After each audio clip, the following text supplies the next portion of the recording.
Han Subin was a man who lived by control.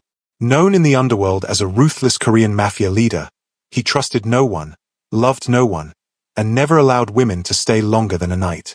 His relationships were brief, transactional, and emotionless, by design. Desire, to him, was something to use, not something to feel. Cassie Smith lived a quiet, invisible life. A black woman with a modest income, no powerful family, and no online presence. She worked hard, kept to herself, and expected nothing extraordinary from life. Men noticed her, but never chose her. Love had always passed her by. They met by chance one night when Cassie crossed paths with Subin at an upscale lounge she had entered only to escape the rain. She didn't know who he was. He noticed her immediately, not because she was loud or seductive, but because she was calm, unafraid, and uninterested in his power. One conversation turned into shared drinks, guarded honesty, and an unexpected connection neither of them had planned. That night ended in a single, intense encounter. One Cassie believed was a mistake she would leave behind forever. Subin knew better. What Cassie never saw was the way Subin watched her leave the next morning, already calculating. The way his eyes lingered not with affection, but certainty. She was different, unguarded, unclaimed, untouched by his world. And in his world, anything unclaimed was a liability. Weeks passed. Cassie returned to her quiet routines, determined to forget him. But her body betrayed her first. The exhaustion, the nausea, the delay she tried to explain away with stress and denial. When the truth finally settled in her hands, staring up at her from a pharmacy counter, her knees nearly gave out. Pregnant. Fear came first. Then anger. Then resolve. Cassie didn't cry. She didn't panic. She searched. It took her days to find him again, to trace whispers and guarded doors until she stood in the shadow of his empire. When she was finally escorted into his presence, Subin looked exactly the same. Calm, composed, untouchable. "I'm pregnant," she said, refusing to soften her voice. "And it's yours." She braced herself for denial, for rejection, for being erased. Instead, Subin stood, walked toward her slowly, and said the words that shattered her completely. "I got you pregnant on purpose. You're mine now." The room went silent. Cassie felt the blood drain from her face. "You planned this." "I don't act on impulse," he said coldly. "You were never an accident." "You used my body as leverage," she snapped, fury burning through her fear. "You took my choice." "In my world," Subin replied, his voice low and unyielding, "creation is permanence. An heir is protection. No one can threaten you now." "I don't want your protection," Cassie shot back. "I want my freedom." For the first time, something flickered in his eyes, something dangerous and raw. "You're carrying what belongs to me," he said. "And I don't lose what's mine." Footsteps echoed outside the room. Guards. Whispers. A dangerous world pressing closer. Cassie realized, with a cold twist in her chest, that walking away would not be simple. And Subin realized something far more terrifying. This woman did not fear him, and losing her might destroy him. Cassie did not scream. She did not beg. She did not cry. That seemed to disturb Han Subin more than anger ever could. She stood in the center of his office, her spine straight, her hands clenched tightly at her sides. The glass walls around them reflected a city built on power and secrecy, his world, not hers. "You don't get to decide my life," Cassie said steadily. "Not because of who you are. Not because of what you do. And not because I'm pregnant." Subin's expression remained controlled, but his eyes sharpened. "You're seeing this emotionally." "No," she replied. "I'm seeing it clearly. You planned this without my consent." "I ensured permanence," he said. "I ensured you would never be unprotected. I didn't ask to be claimed." Silence stretched, heavy and dangerous. Subin turned slightly and gave a subtle signal. The doors behind Cassie closed with a soft click. Her breath caught. "You're locking me in." "I'm keeping you here," he corrected, "until we decide what happens next." "We," she scoffed. "You already decided." He stepped closer, his voice lower. You're safer here than anywhere else. Safe isn't the same as free.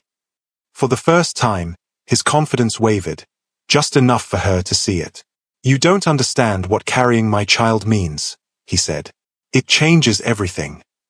It only changes your world, Cassie shot back. Mine is being stolen. Later, Cassie sat alone in a luxurious bedroom that felt too large, too quiet. Everything was beautiful. Nothing was hers. The doors were secured. Her phone worked, but only partially. She pressed her palm to her stomach, grounding herself. Her thoughts raced. How could one night spiral into this? How could one man assume he had a right to claim my future? She shook her head. I am not his. I refuse to be treated as property. Her eyes flicked to the large windows overlooking the city. Rain had started again, a muted rhythm against glass, as if the world outside reflected her turmoil. She walked the room slowly, counting steps, trying to regain control over herself. Across the compound, Subin stood before a wall of surveillance screens, watching her pace. Every movement she made was recorded, analyzed. Every gesture catalogued. And yet, the more he watched, the more he felt something he had not expected: restlessness, admiration, fear. She did not bend to his world, yet he could not turn away. She doesn't fear me, he murmured to himself. She refuses to submit. And yet, she is mine. He replayed the night they met in his mind, her calm, her unwillingness to be impressed by his power, the way she had simply existed, unclaimed. No other woman had ever dared. He ran a hand over his face, frustrated by the intensity of his own emotions. Usually, control was enough. But with Cassie, control was meaningless. She challenged him silently, stubbornly, and every glance from her seemed to mock his certainty. She is not just a part of the plan, he admitted, low and bitter. She is different, dangerous, impossible. The surveillance screens reflected her isolation perfectly. The silence in the room she occupied contrasted sharply with the empire he commanded. And for the first time in his life, Han Subin realized control might not be enough. And that terrified him. The morning sunlight filtered through the floor-to-ceiling windows, but Cassie barely noticed. Her body was restless, her mind sharper than ever. Being watched, confined, even protected, whatever Subin called it, had only fueled her resolve. She moved deliberately through the bedroom, examining her temporary surroundings. Polished floors that reflected every step, high-end furniture she could never afford, and the locked doors that reminded her she had no say. Yet, she refused to succumb to fear. I am not yours, she whispered to herself, tracing a hand along the cold glass wall. I will not be tamed. Her defiance wasn't subtle. Every movement, every glance, every sigh carried a quiet challenge. She wanted him to see that she was not afraid, that she would not submit easily. Across the compound, Subin's eyes followed her on the surveillance screens. He had expected resistance. Most women did. But Cass's defiance was different. It was deliberate, unshakable. Every step she took, every time she refused to lower her gaze, ignited something inside him he wasn't prepared for. Desire entwined with frustration, obsession mingled with fear. He could command empires, dismantle rival families, orchestrate life and death with a single word. But Cassie Smith? She was chaos. Pure, quiet chaos. And it was intoxicating. Minutes stretched, and then she stopped abruptly near the window. Her reflection stared back at her. Tall, unyielding, unwavering. A small, satisfied smile tugged at her lips. She wasn't sure if it was a smile of victory or just a moment of relief in asserting control over herself. When she turned, she found Subin in the doorway. Not a guard, not a threat, him. Calm, perfectly dressed, an unreadable expression, but every inch of him screamed command. You move too much, he said simply. His voice was low, a dangerous calm that made her stomach tighten. I move because I choose to, she replied, holding his gaze. I don't move because you tell me to. Subin's jaw tightened. He stepped closer, closing the distance between them, and for a heartbeat, the world shrank to just the two of them. Every moment you resist, I become more certain. Cass's eyes narrowed. Certain of what? That you control me. That you matter, he said, his voice softer now, almost vulnerable, though his tone was still edged with authority. That you are not like anyone I've ever wanted to claim, because I don't want to own you. I want you to choose me. Cassie recoiled slightly. The words were different from his usual commands, different from the cold precision she expected. It was not dominance she heard this time, but fear. Fear? She asked, incredulous. You afraid? Yes, he admitted quietly, almost too low for her to catch. Fear of losing you before I even have you. For the first time, Cassie felt a crack in his armor. The powerful, untouchable Subin, the man who controlled empires, who never lost, was human in this one way. Vulnerable. Obsessive. Terrified. Her lips pressed into a thin line. Then earn it, she said finally. Prove to me that I am more than a plan, more than a possession. Prove to me that you see me, not just what I carry. Subin paused. He had no answer ready.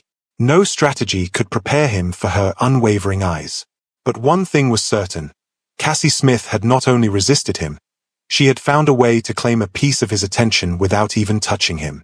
And that, more than anything, unsettled him. Cassie woke before the compound stirred. The early light painted the room in muted gold, but it did little to soften the tension she carried like armor. She moved quietly, aware of the subtle sounds around her. The hum of air conditioning, distant footsteps, the faint click of a security camera rotating. She was alone, or so she thought. Her eyes drifted toward the large double doors. The temptation was irresistible. She wanted to test the boundaries of her confinement. Not out of rebellion for the sake of it, but to see how far Subin would go to assert control, to measure the extent of his obsession. Stepping lightly, she approached the door, pressing her ear to it. No footsteps outside. No voices. Only silence. A small, victorious smile curved her lips. This is my space, even if temporary. When Subin finally entered the room, quiet as a shadow, Cassie did not flinch. She stood tall, eyes meeting his, defiance radiating from every movement. You are bold, he said softly, circling her like a predator assessing prey. His words were not a threat, but a dangerous acknowledgement of her audacity. I am awake, she replied steadily. And I am aware. That is enough. He stopped, close enough that she could feel the heat radiating from him, but not so close as to touch. Awareness does not protect you, he said, but it makes you dangerous. I am already dangerous to you, she said quietly, leaning slightly back. Because I refuse to be claimed. Because I refuse to be silent. You cannot control me without my consent. Subin's eyes darkened, not with anger, but with an intensity that made the room feel smaller. Consent, he repeated, almost tasting the word. Do you understand what carrying my child means? I do, she said, firm and unwavering. It means you cannot erase me. It does not mean you can dictate me.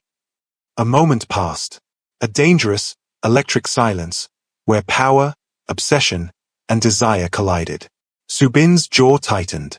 For the first time, he realized she had not just resisted him physically. She had invaded his mind, challenged his obsession, and held a mirror to the part of him that craved control but feared vulnerability. Cassie finally stepped back, her gaze unwavering. I am not yours, she said, softer this time, almost a warning. And I never will be, unless you earn me. Subin remained silent, his eyes locked on hers, the tension between them crackling. He knew then that this was no longer a simple strategy. This was no longer about possession or heirs.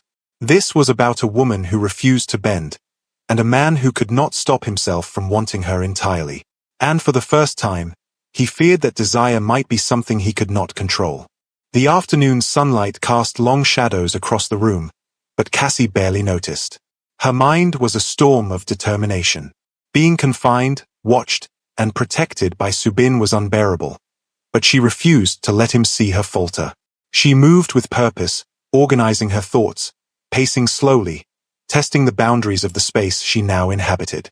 Every step, every glance, every decision was deliberate. She would not allow herself to be reduced to a passive participant in a world that was not hers. When Subin entered the room, his presence was immediate, magnetic and suffocating at once. He stopped just inside the door, his eyes scanning her movements, calculating, measuring, assessing.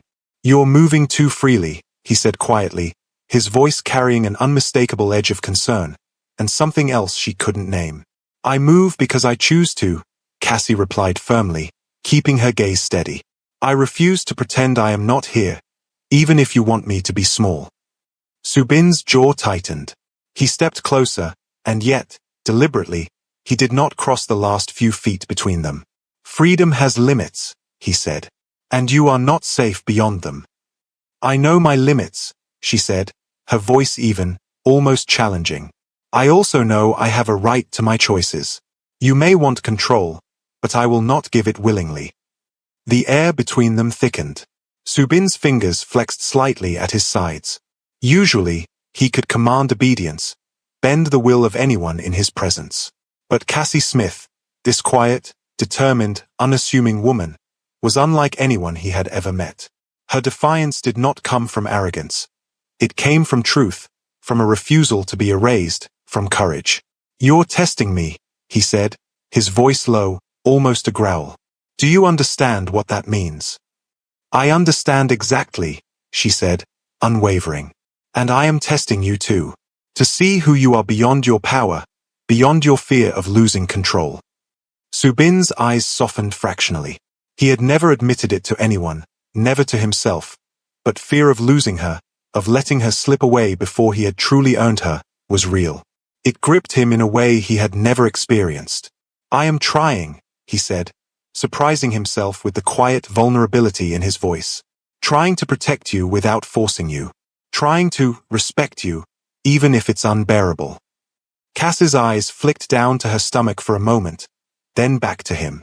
"Then let me see it," she said. "Let me see that your care is not just possession. Prove it in actions, not threats." A tense silence followed. Subin exhaled slowly, his lips pressing into a thin line. He wanted to close the distance, to claim her, to make her submit, yet something in him understood that this woman, this impossible, infuriating, breathtaking woman, could not be controlled like any other. "You will make me earn it," he said finally, voice low and certain. "And I will. I promise you that." Cassie did not smile. She did not relax. But the tension between them shifted slightly, an acknowledgement that their battle of wills had begun in earnest, and neither of them would yield easily. For the first time, Subin felt that desire and obsession could not be measured by power alone. And for the first time, Cassie realized that this man, cold and ruthless, might be capable of care, if she allowed herself to see it. Night had fallen over the compound, leaving the city lights glittering far below. Inside, the silence of Subin's penthouse was almost suffocating, broken only by the faint hum of the air conditioning. Cassie sat by the window, knees pulled to her chest. Her mind replayed the conversations of the day, Subin's promises, his words of restraint, and the unspoken tension that had filled every corner of the penthouse. She wanted to believe him, but trust did not come easily. Not after the revelation of his calculated plan. She ran her fingers along the glass, tracing imaginary lines as if trying to map a path back to freedom. The room was luxurious, every detail designed to impress, yet it felt cold, distant. Beautiful, yes, but not hers. "You're thinking too much," Subin's voice broke the quiet. He had been watching her from the doorway, silent until now.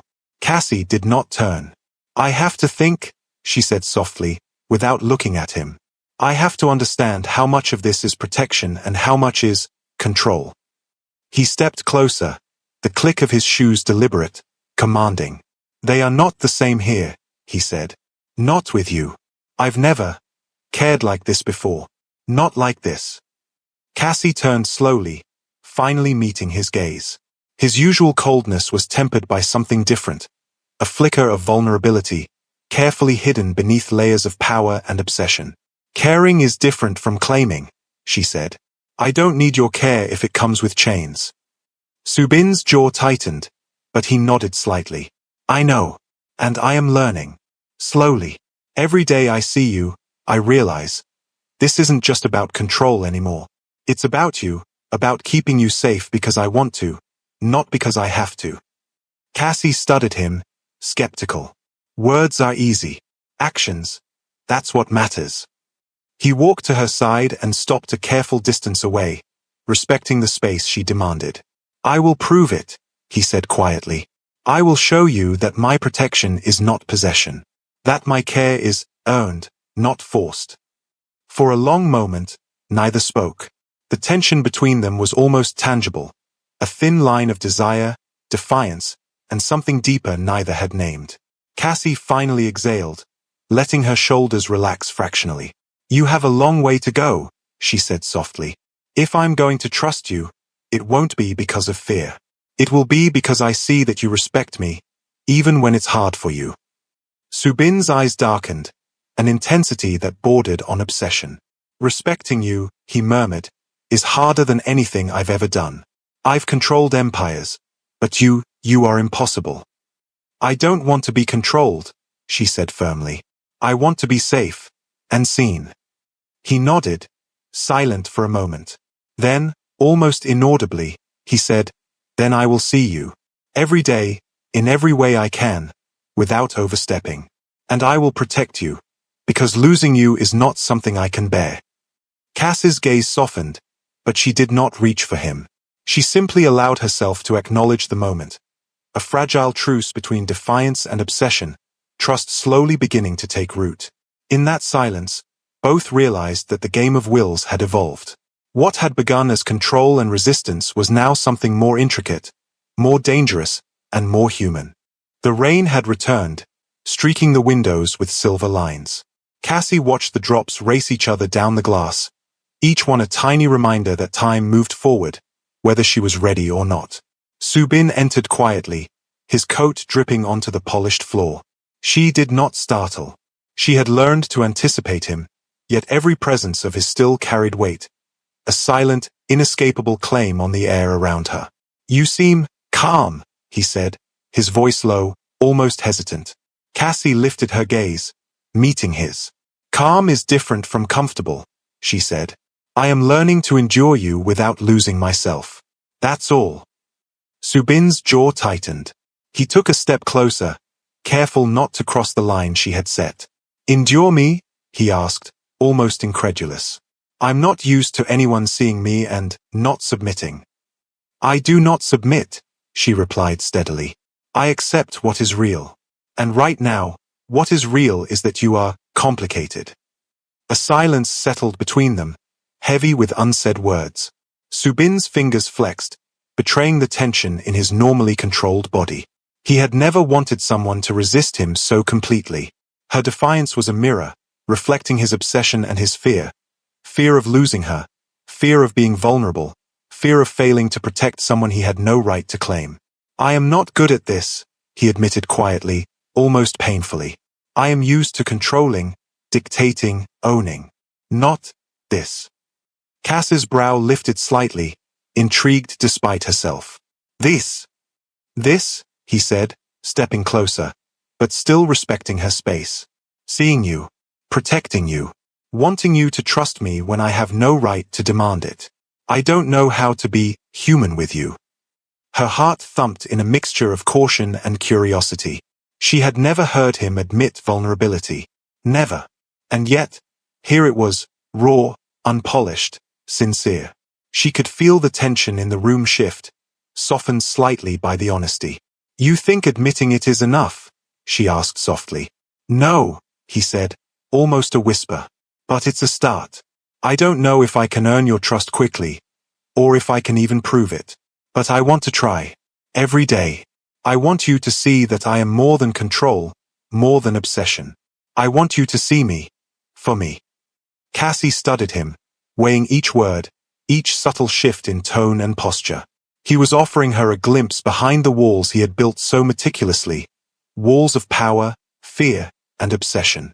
And she saw a man who was terrified of losing her, even when he should have been untouchable.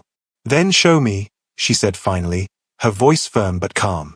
Not with words. With actions. Actions that make me feel safe, without stealing my freedom. Subin's dark eyes softened, a tension in his body easing slightly. I will, he promised, his voice quiet but unwavering. I will do everything I can. But understand, my obsession will never leave me. It will only grow, tempered by what you allow me to see. Cassie nodded slowly. Then we begin there. Slowly, carefully, and maybe, we can survive this. For the first time since their collision of worlds, the unspoken bond between them shifted, a fragile understanding forming in the space between desire, defiance, and a tentative trust. The sun dipped low over the city, casting amber light through the penthouse windows. Cassie stood at the edge of the balcony, feeling the breeze on her face. The world below moved on without pause, indifferent to the battles of power and desire that had consumed the walls of this high-rise. Subin appeared behind her, quiet as ever, hands tucked in his pockets. He did not touch her, did not step too close. He had learned the importance of space, of boundaries she had demanded. You've been quiet, he said, voice low, carrying the weight of nights spent planning, watching, and obsessing. I am thinking, Cassie said softly, about us. About what all of this has meant. Subin's gaze followed her, dark and intense. And Cassie exhaled, a mixture of resolve and vulnerability in her eyes. I am not yours. I never was. But I have seen who you are beneath the fear, the obsession, the control. I have seen that you can care without taking, protect without dominating. I have seen you. His chest tightened at her words. He had never expected her to say such things, not after the night he had planned to claim permanence, not after the weeks of tension, resistance, and slow-burning obsession. And you? She asked, turning to face him fully. Can you be more than the man who controls everything around him? Can you truly protect someone without taking them? Subin's jaw flexed as he searched her eyes. I don't know if I am capable of being perfect, he admitted. But I can try. For you. For the life we could have. I can be honest, even when it terrifies me. I can be present without claiming. I can respect you. Cass's gaze softened, yet she kept her distance. Then you will have to prove it, she said, steady. Not just to me, but to yourself. And I have to decide if I am willing to see it. Subin nodded slowly, the intensity in his eyes giving way to something quieter, almost reverent. I will do everything I can. I will earn your trust, every day, until you choose to stay, or leave. That choice is yours, and yours alone. For a long moment, they stood silently, the wind carrying the hum of the city, the rain from earlier lingering in soft droplets on the balcony. It was a fragile peace, a pause in the storm of power, obsession, and desire that had defined their weeks together.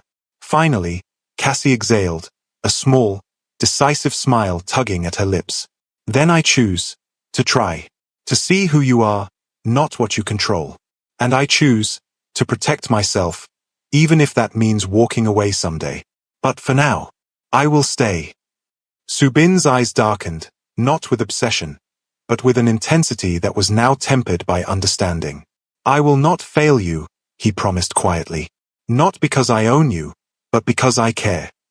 Cassie nodded, a sense of clarity settling over her. She did not belong to him. She had her own life, her own choices, and her own strength. Yet, in this moment, she allowed herself to trust, to feel, to step into the fragile connection they had forged. And for the first time, Subin realized that desire, obsession, and protection could coexist with respect, freedom, and choice. In that delicate balance, they found something neither had expected. A bond not born of control, but of mutual acknowledgement, care, and a choice freely made. Thank you for watching.